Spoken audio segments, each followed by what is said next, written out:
Dr. John T. Walsh was a minister and Millerite who, after the Great Disappointment, led a group of Adventist Millerites. They believed that Christ had returned on October 22, 1844, only invisibly, and that the Millennium had begun on that date. This group organized as the Life and Advent Union in 1863, which later became part of the Advent Christian Church.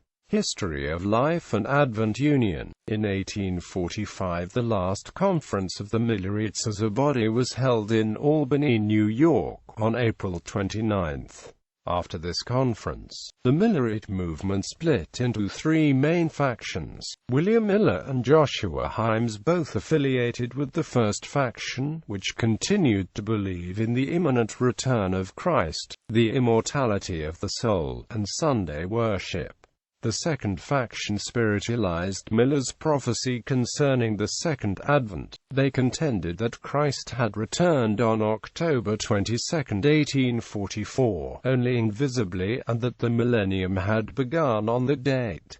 John T. Walsh was one of the principal leaders of this faction of Adventism, which taught that the wicked would not be raised at the Second Advent but only during the millennial reign. Walsh began preaching in Wilbraham, Massachusetts, where he taught the doctrine that the wicked would not be resurrected. Walsh was then an associate editor of the Bible Examiner, an Adventist periodical published in New York City and edited by George Storrs. In 1848, Walsh broke away from the Millerites to form the Life and Advent Union. Because he held that the wicked would not be resurrected, he believed that this earth, not heaven, is to be the eternal abode of the righteous, rejecting the age-to-come idea that there would be a chance for those who had never heard the gospel during the lifetime. Walsh did not believe that God would resurrect the unjust in order to condemn them to death. God was too loving for that, Walsh reasoned, and therefore the unjust dead would not be resurrected. Eternal life could be had only through Christ. Walsh's and Storrs' differences to the beliefs of the main body of Adventists resulted in the finally forming a separate denomination, the Life and Advent Union, on August 30, 1863.